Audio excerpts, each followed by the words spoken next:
confirm nampak saya punya PowerPoint ke tak? Ya, boleh nampak. Okey. Mula-mula saya nak cakap terima kasih kepada Unit Pendidikan Kesihatan IPPT kerana beri peluang saya untuk give this talk sempena Carnival IPPT USM yang diadakan sejak beberapa hari yang lalu, 26 hari bulan Mac tak salah saya. First of all, saya nak cakap tahniah kepada semua yang terlibat dalam Carnival IPPT USM. You guys deserve an applause. Talk saya petang ni ialah audience dia kepada masyarakat, so saya akan cuba gunakan bahasa Melayu. Kalau tercampur saya minta maaf. Sebab kita macam selalu write, tulis dan baca dan terma-terma dalam bidang racun atau toksikologi ni sebenarnya belum lagi established lah dalam bahasa Melayu. So saya cuba yang terbaik untuk share, kongsi apa yang setakat yang saya tahu dalam bahasa Melayu. Dan juga petang ni basic-basic je sebab kita nak dekati masyarakat kan. So mungkin ada pakar-pakar toksikologi yang lain, mungkin saya ada salah apa-apa, please write in the chat box. Dr. Nazmin boleh tolong bacakan ya, Dr. Nazmin. So we can talk about it, no worries. Okay. Okay, nama saya Maisara. Nama saya Maisara. Dr. Nazmin dah cakap tadi, saya ialah seorang pensyarah. Saya baru join almost 2 years. Alhamdulillah. Saya mengajar dalam bidang toksikologi. Untuk pengetahuan, departmen saya, Jabatan Toksikologi di IPPT, kita ada menawarkan kursus Master of Science in Health Toxicology. Sorry, tumpang iklan. So, jika sesiapa yang berminat untuk belajar toksikologi bersama-sama kami, you guys boleh contact kami. Email saya tertera di screen. Mohon contact lah jika berminat. Dan saya juga menggalas tugas sebagai penyelaras unit OSH IPPT yang baru saja ditubuhkan pada November. So for right now I have 2 job lah di IPPT, insyaAllah. Okay, before saya mulakan, saya nak trigger semua orang dalam satu senario yang saya jumpa di jurnal, dekat jurnal artikel tentang satu case report di mana seorang kanak-kanak berumur 4 tahun didapati mengalami muntah-muntah selepas 2 jam waktu makan. Didapati kanak-kanak ini sangat suka bermain dengan anjing peliharaan beliau. Backstory sikit, rupa-rupanya abang dia pun pernah mengalami keadaan yang sama, muntah-muntah. Lepas tu abang dia meninggal. Kejadian ini berlaku di Kelang pada tahun 80-an. Sejak abang dia meninggal, dia macam sangat attached dengan anjing peliharaan mereka. Dia jadi rapat lah sebab bila nak ganti abang dia kan, which is very sad. Lepas tu mak dia, yelah you being a mak kan, being ibu, kita nak anak kita selalu bersih and all that. Sebab dia selalu main dengan anjing peliharaan tu, dia ambil tindakan untuk pastikan anjing dia sentiasa bersih. Dan selalu diberi rawatan racun serangga iaitu organofosfat pesticide. So kanak-kanak ini telah pun mengalami keracunan racun serangga organofosfat kerana beliau sangat rapat dan selalu bermain dengan anjing yang selalu diberi rawatan racun serangga.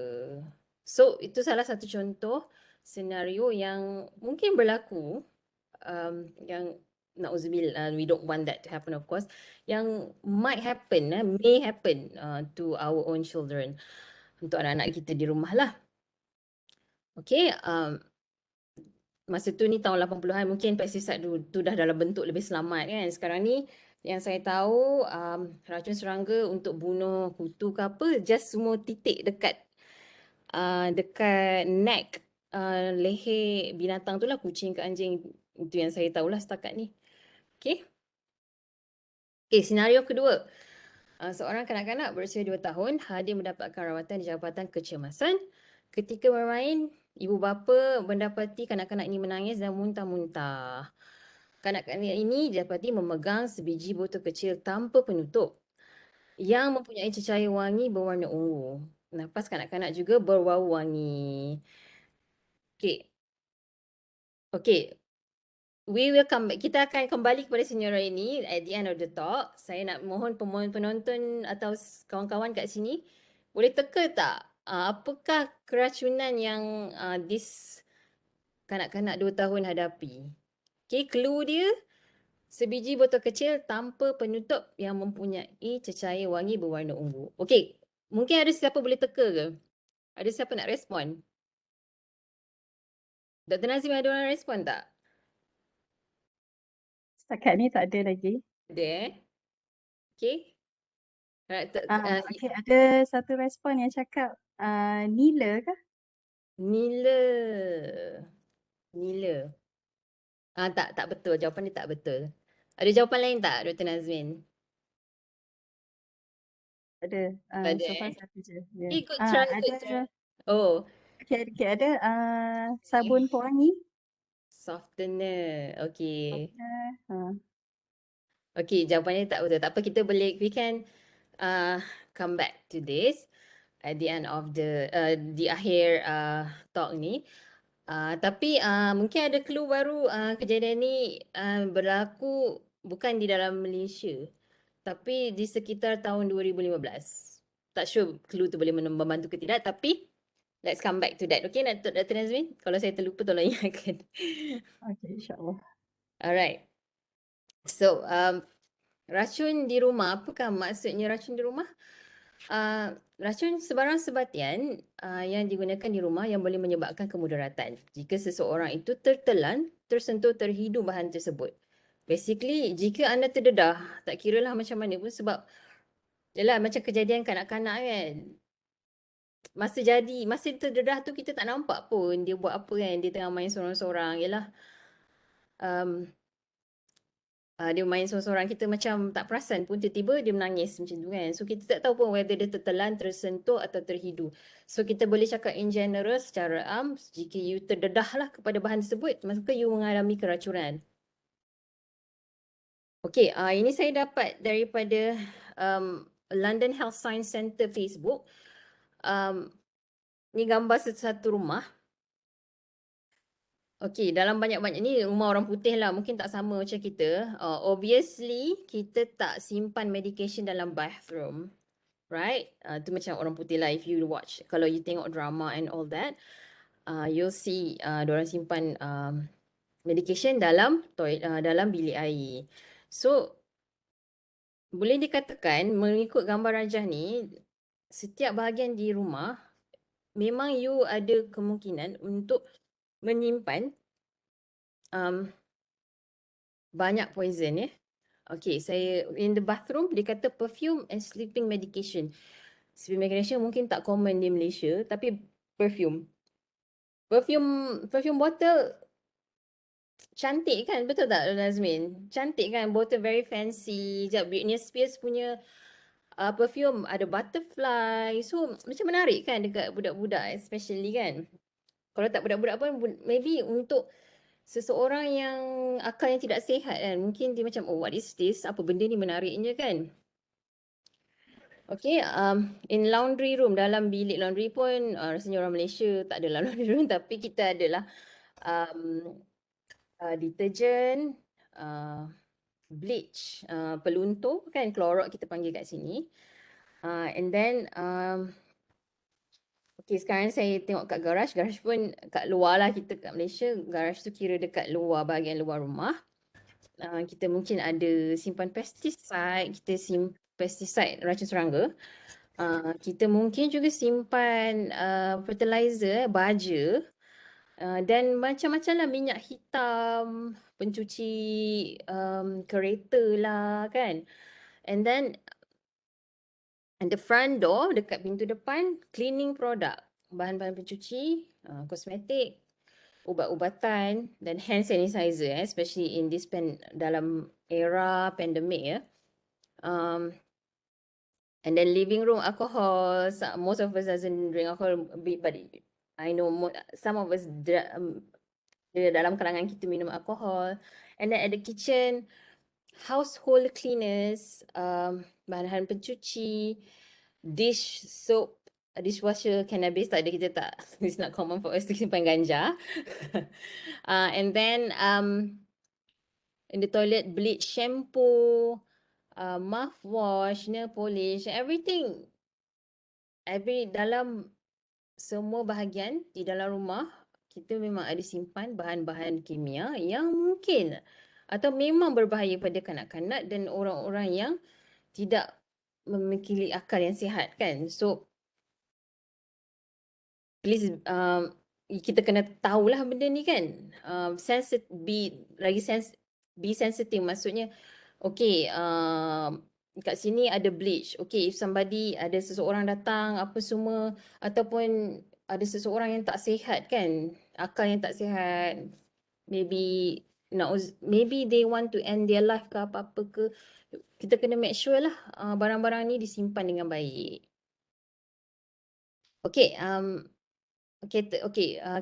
kategori bahan-bahan racun di rumah termasuk ubat-ubatan, ubatan macam ubat tidur, and then maybe ada pil-pil yang cute-cute yang maybe sangat menarik kepada kanak-kanak, and then bahan-bahan pencuci macam-macam color sekarang, and then bahan-bahan ditandas, bahan-bahan ingat untuk kebun termasuk racun serangga, racun rumpai dan semuanya, dan ubat-ubatan haiwan untuk haiwan peliharaan.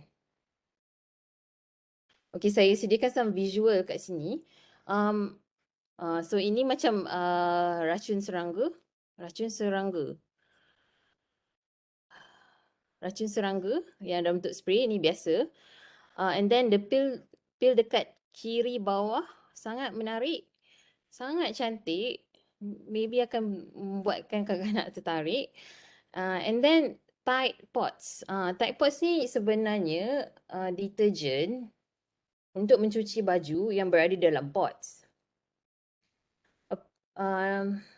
Sometime dalam 2-3 tahun lepas, saya tak tahu kenapa ada satu trend di mana ada anak-anak muda ni dia macam ada Tide Pod Challenge, di mana diorang macam gigit Tide Pod tu, dan mereka lakukan untuk kamera lah, maybe disiarkan di TikTok ke Facebook ke apa tu. Masa tu macam it was viral lah, macam, tapi tak, benda ni bukan viral kat Malaysia sebab kita tak pakai sangat. It's not very common for us to pakai Tide Pods. Tapi dia viral di America and all that. So diorang, I don't know, somehow dia ambil, dia try to makan, ada yang try to goreng. So macam-macam trend So so kita sebagai the older person, the bigger person, so tugas kita untuk untuk memberi education lah kepada youngsters, anak-anak muda, tentang bahayanya mengambil bahan-bahan yang bukan makanan. Okay, so ini ada Clorox. Okay, bagaimana cara nak mengenal pasti bahan racun? Okay, kat sini saya ambil gambar, yang saya ambil gambar daripada satu buku terbitan Pusat Racun Negara. Ini adalah insect spray, nama dia mungkinlah red sexual tox dan macam-macam lagi. So untuk kenal pasti bahan racun tidak, antara caranya ialah lihat visual label. Pertama, yang kedua, lihat textual label. So kat sini cakap pesticide ialah racun serangga. Dan ketiganya ada warning, ada amaran, keep away from food stuff and children. Jauhkan daripada makanan dan juga kanak-kanak. So itu salah satu cara untuk kita kenal pasti bahan racun. Label-label yang lain yang kita boleh kenal yang boleh kita cam bahawa bahan itu ialah bahan yang racun. Anda boleh lihat di sini ada gambar seseorang dengan something yang glowing dekat dia punya dada.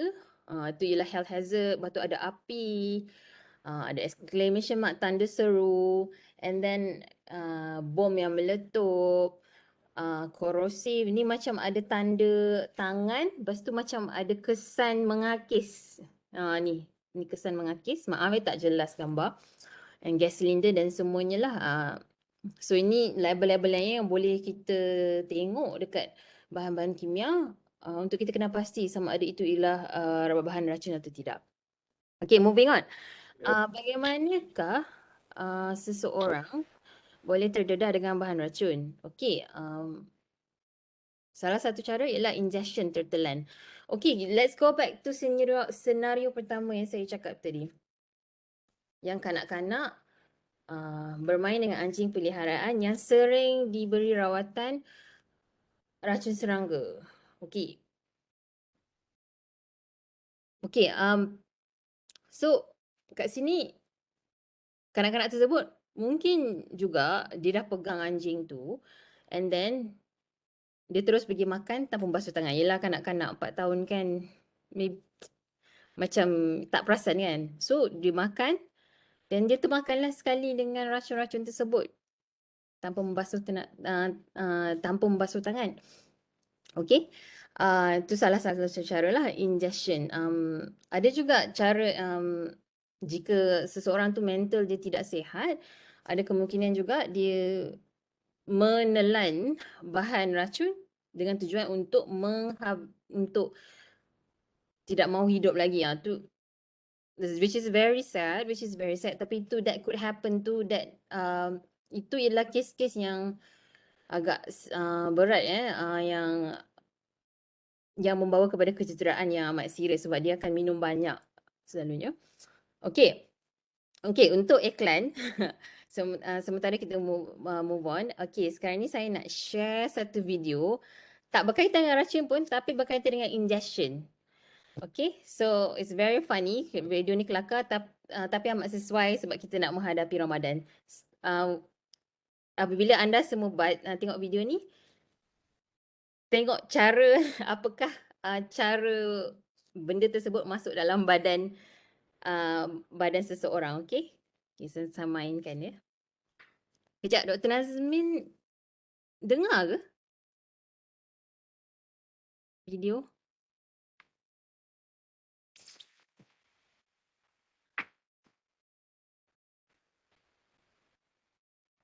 Dengar. Tak dengar. Hmm. Tak payah dengar kot. Tengok je. Itulah. Saya rasa okey je visual pun. Assalamualaikum warahmatullahi wabarakatuh. Marhaban wa alaikum. Okay, so Okay. Boleh dengar. okay, tak apa, saya tak nak dengar pula Ustaz mufti mencakap ni, tapi soalan yang akan ditanyakan oleh orang ni, dia tanya macam mana batal ke puasa saya jika tiba-tiba je makanan masuk dalam mulut saya. So macam dia it's funny because macam mana pula benda tu boleh jadi? Macam mana pula makanan boleh masuk dalam badan seseorang tanpa tiba-tiba macam tu kan? So, apa kaitan dengan kes keracunan ni? Selalunya ingestion berlaku secara tidak sengaja. Okay, unless benda macam benda yang you tengok tadi tu berlaku lah, which is tak mungkin kot kan? So, tu je. Just iklan sekejap sementara nak puasa.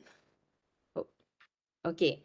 So, back to what we're talking about. Cara kedua untuk keracunan berlaku ialah melalui inhalation. Inhalation maksudnya you terhidu.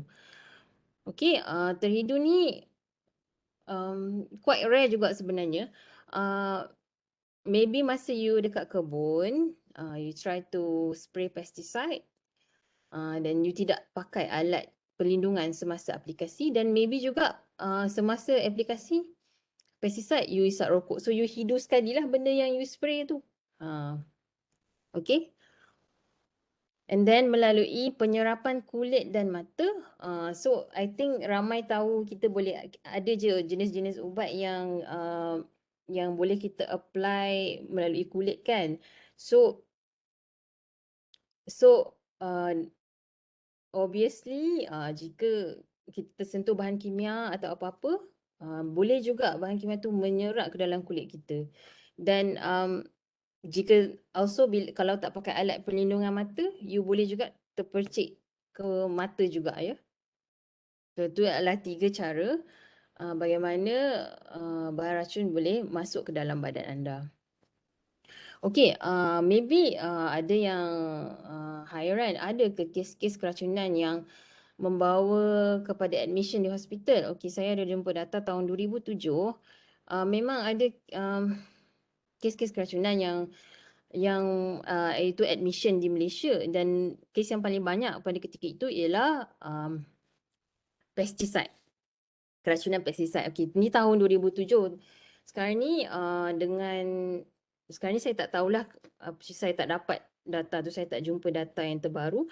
Tapi sekarang ni kita macam banyak lakukan aktiviti di rumah, dan ada yang ketika PKP pun kita maklum ramai yang tertekan secara emosi semua. So the trend mungkin menaik atau menurun, tak tahu. So mungkin ada data atau ada cuma saya belum jumpa. So tapi yang pasti memang adalah kes keracunan yang menyebabkan admission di Malaysia. Okey, apakah kesan-kesan keracunan? Sebenarnya untuk kesan keracunan, ia bergantung kepada ejen tu sendirilah, bahan racun tu sendiri. Tapi in general, mungkin you akan rasa loya, diarrhea kan, selalu ke toilet, and dizzy, pening-pening, muntah-muntah kan. Tadi yang senario yang saya baca sebelum tadi pun memang muntah-muntah. Memang common untuk kanak-kanak. Illness, rasa tak sihat, rasa lemah, weakness, shivering, menggigil-gigil. Okey, jika kadar keturukan yang sangat tinggi may cause death, kematian ya. Untuk jangka masa panjang mungkin akan mengalami kanser, loss of memory, loss of sight and muscle weakness. Okay, what to do if poisoning at home occur? Apa yang perlu kita lakukan jika ada case poisoning di rumah? Okay, untuk ni saya rujuk kepada buku yang diterbitkan oleh Pusat Racun Negara. Nanti saya bagi tahu title dia. Okay, secara am, mangsa perlu dibawa menjumpa doktor dengan keadaan segera jika mangsa mengalami keracunan. Okey, semasa mendapat rawatan adalah penting untuk pihak hospital mengetahui jenis bahan racun yang menyebabkan mangsa menghadapi keracunan. So mungkin macam kes baby, kanak-kanak 2 tahun yang tertelan, yang nampaknya macam tertelan something daripada botol. Macam kalau you ada kes-kes sebegitu, you kena bawa botol tu dekat doktor. So doktor senang nak investigate lah apa yang terjadi sebenarnya. Okey, untuk kesan keracunan apabila ingestion, telan, kita perlu keluarkan cecair bahan yang masih tinggal di mulut. Okey, jangan letakkan jari untuk galakkan atau mencetus muntah. Jangan jolok lah. Okey. And then beri sedikit air untuk mangsa minum kecuali mangsa tidak sedarkan diri, mengalami seizure dan sawan. Jangan cuba neutralkan keracunan dengan memberi susu, telur, air garam dan sebagainya. Dan hubungi Pusat Racun Negara dan bawa mangsa berjumpa doktor. So ini pun saya dapat sumber yang saya dapat ni daripada Pusat Racun Negara juga. Ni dalam buku tu saya copy paste ini supaya you nampak visual. Okey, penting untuk kita ingat kalau dia tak sedar, jangan bagi air pula dekat dia. Okey. Okey, untuk poison di mata, keluarkan bahan atau benda asing di mata seperti kantar lekap. Kantar lekap tu contact lens. Okay, cuci mata secara flush selama 10 minit dengan air yang mengalir. Jangan gunakan eye drop. Hubungi Pusat Racun Negara dan bawa mangsa berjumpa doktor. So ini daripada buku yang sama daripada Pusat Racun Negara. Okay, removekan telekap, flush dengan air yang mengalir from tap water dan hubungi Pusat Racun Negara. Okay, jika poison di kulit, tanggalkan baju yang dicemari bahan racun, bilas kulit yang tercemar dengan air yang banyak. Bersihkan kulit dengan sabun dan air suam. Hubungi Pusat Racun Negara dan bawa mangsa berjumpa doktor. Hubungi Pusat Racun Negara untuk mendapatkan nasihat. Sorry, saya tertinggal. Okay. Okay. Okay, inhale poison. Jika terhidu bahan racun, bawa mangsa ke tempat yang punya udara segar secepat mungkin. Cuba sebaik mungkin tidak menghidu wasap yang mengandungi bahan racun. Hubungi Pusat Racun Negara untuk dapatkan nasihat dan bawa mangsa berjumpa doktor. Okay. Alright. Okey, apakah langkah-langkah pencegahan keracunan di rumah? Okey. I think number one tip ialah ikut arahan. Ikut arahan macam contohnya Clorox, dia ada arahan spesifik. Macam you tak boleh, mungkin untuk 1:5 air dan Clorox tu jangan terlalu pekat. Tu contohnya. Kalau tak nanti dia punya wasap tu merengsa you punya saluran pernafasan. And then jangan campurkan peluntur dengan bahan pencuci lain. Peluntur tidak boleh dicampur dengan bahan pencuci lain, hanya dengan air saja. Kuncikan kabinet yang digunakan untuk penyimpanan bahan kimia. Jauhi daripada kanak-kanak. Tidak perlu pindahkan bahan kimia ke bekas yang lain. Jangan gunakan bekas bahan kimia untuk simpan bahan makanan dan minuman. Gantikan bahan kimia kepada yang lebih selamat. Kalau kita tengok di pasaran, sebenarnya banyak dah option bahan-bahan kimia, bahan-bahan pencuci yang macam a bit soft. Macam brand TLC. Tapi dia macam mahal lah kan. Sebab itulah saya pun nak beli pun fikir banyak kali juga. Tapi saya percaya satu hari nanti brand-brand yang lebih soft, yang lebih selamat ni akan lebih banyak produksi dan seterusnya akan lebih murah lah insyaAllah. Okay. Alright, let's go back to senario 2. Okay, siapa yang baru join, mula-mula tadi saya ada bacakan senario ini kepada semua. Lepas tu at the end saya suruh teka apakah kemungkinan keracunan apakah yang kanak-kanak ni hadapi. Boleh teka tak?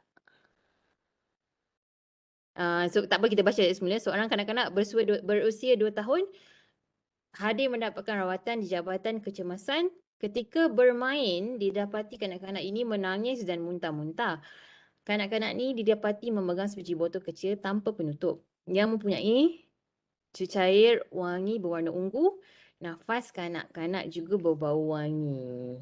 Okey, ada siapa teka ke? Dr. Nazmi, ada siapa teka? Ada.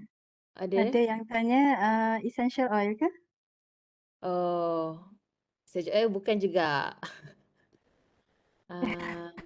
Okey. Tapi essential oil pun bahaya juga sebab dia macam ada dos tertentu je.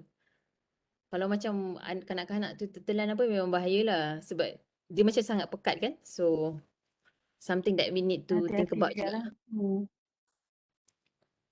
Oh, ada cakap perfume Okey. Okey, jawapan dia memang susah nak teka pun sebenarnya, saya saja je nak suruh semua fikir kan. Okey, jawapan dia liquid juice vape sebenarnya. Apparently ada setengah liquid vape ni, saya pun tak tahu, saya tak isap rokok atau vape. Tapi setengah botol dia macam cantik dan menarik. Tadi kan that little kid botol dia warna purple. So macam menarik lah kat budak-budak kan. So maybe that's why dia macam nak terminum. Tapi kita sebagai ibu bapa atau sebagai orang dewasa kena bertanggungjawab untuk menyimpan barang-barang kita lah. Jauhi daripada kanak-kanak and all that. Okay, so tak boleh teka dah 14 tahun quit smoking. Okay, tahniah. Sekarang senang quit smoking. So dengan itu sajalah talk saya petang ni. Ini adalah rujukan yang saya tengok untuk cara-cara untuk cara apa nak buat jika ada keracunan daripada Pusat Racun Negara. Boleh jot down kalau berminat nak baca lagi. It's very good book saya rasa. So Dr. Nazmin, itu sajalah saya punya talk petang ni. Terima kasih Dr. Mai. Hmm. Kita ada soalan daripada penonton. Okey, soalan satu, bolehkah air kelapa, betulkah air kelapa boleh mengurangkan risiko akibat termakan atau terminum racun? Oh, okey, sebenarnya saya ni macam doktor yang boleh jawab kan, tapi tadi saya ada sebut slide uh, ni kan, jangan cuba okey. Jangan cuba neutralkan keracunan dengan memberi apa-apa kepada mangsa. So nasihat saya kena telefon Pusat Racun Negara dan bawa mangsa terus kepada doktor lah. Okey, ada soalan lain ke? Sebab setahu saya pun macam air kelapa ni dia banyak elektrolit kan. Dan kita Ya. tak tahu apa reaction kandungan dalam air kelapa apabila kita bagi kepada pesakit yang mengalami keracunan. Ya. Kadang mungkin dia boleh berlawanan sebab racun dia biasanya dia boleh react dengan apa-apa yang kita try neutralkan dengan lepas tu kan. Ya, ya, So betul. better jangan bagi apa-apa jenis rawatan lah kalau untuk keracunan. Ya.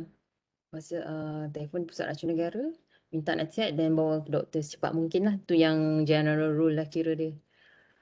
Okey. Okay, pada pandangan Dr. Mai, bagaimana pula dengan bahan kimia atau pestisida yang ada pada sayuran ataupun Okey. buah-buahan? Okey, untuk pestisida yang pada sayur-sayuran, sebenarnya kita macam tak banyak study tau yang proses sayur betul tengok berapa level kan pesticide yang tinggal tinggal dekat sayur kita tak ada banyak study. Yang saya tahu ada jabatan yang pantau, Jabatan Kesihatan. Saya tak ingat apa kan. Tapi memang dia orang pantau. Tapi result tu dia tidak di-share lah dengan orang awam. Uh, saya rasa memang jika bahan tu tak organik, memang ada risiko lah terdedah kepada baki-baki spray pesticide yang telah dispray dekat vegetable tu. Memang sebab dekat negara maju pun ada, takkanlah kita kat Malaysia ni tak ada. Sebab saya pernah tengok data Australia, memang adalah terdedah. Memang sayur-sayur orang memang ada very low level lah of pesticide. Dan orang rasa level tu selamat. So mungkin kita punya selamat juga, level yang sangat rendah. Kita tak tahu. Tapi always wash your vegetable lah. Itulah yang bernasihat. Tapi saya yakinlah memang adalah residu pesticide dalam makanan kita sehari-hari. Baik, ni ada satu soalan lagi tentang racun semut.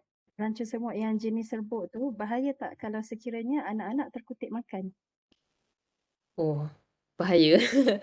Bagi saya semua bahaya. Benda yang bukan makan memang bahaya. Especially kanak-kanak, dia kecil kan daripada kita. So, dia makan sikit je. Dia macam, tahu tak bila kita makan paracetamol, kita macam ada dos kan yang budak-budak. Dos dia berapa mililiter, macam kita 2 biji pil. Memang lain kan dos. So, untuk kanak-kanak, badan kecil, makan sikit pun mungkin ada impact lah. So, in general, it's bahaya. Memang bahaya. Memang bahaya. Okay. Okay, baik. Rasanya itu je soalan setakat ni. Okay, Okay. hmm. So, manakala dah tiada soalan, alhamdulillah selesai sudah program kita pada petang ini.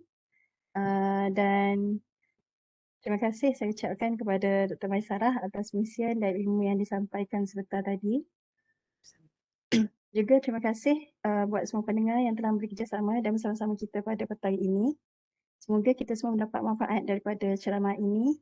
Mohon maaf sekiranya terdapat kekurangan sepanjang mengendalikan majlis sebentar tadi. Sesungguhnya yang baik itu daripada Allah dan yang kurang itu daripada kami sendiri. Baik, sekian, terima kasih. Assalamualaikum dan selamat sejahtera. Terima kasih semua. Okay, Assalamualaikum.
Assalamualaikum.